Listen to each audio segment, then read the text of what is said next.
At the UMass Amherst Phase EFRC, we are focused on creating polymer-based devices which can efficiently harvest the abundant, free energy of the sun.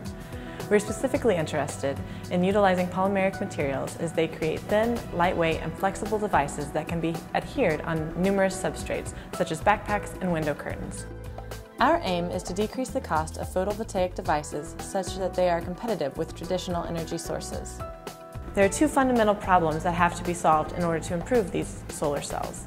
To understand how, Hari is going to explain how plastic solar cells work. Plastic solar cells are made by a blending electron donor, such as myself, and electron acceptor, such as Emily.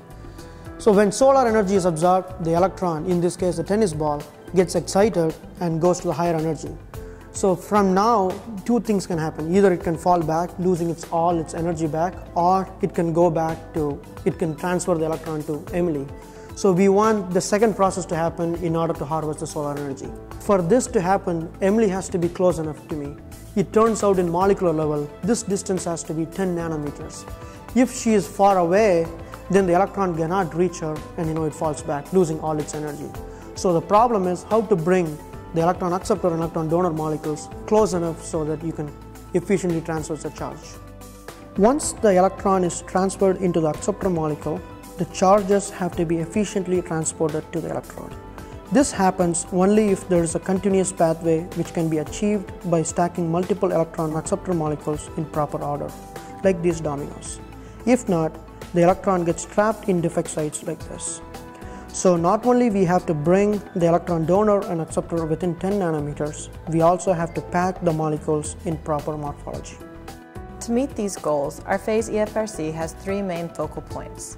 The first is synthesizing novel conductive materials and composites, such as polymers with optimal absorption of solar energy, facilitating the throwing of the tennis ball. The second is identifying and optimizing new methods for the assembly of photoactive materials.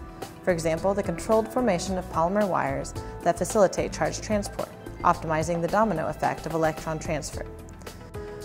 The third is using these novel materials and assemblies to make and test solar cell devices. We do this by coating the active polymer layer onto an electrode, then depositing a second electrode and using a solar simulator to test the device efficiency. We are a collaboration of 17 faculty members, 16 postdoctoral associates, and 12 graduate students. Our ongoing research efforts continue to make great strides in the development of polymer-based photovoltaic devices. Thank you for your support.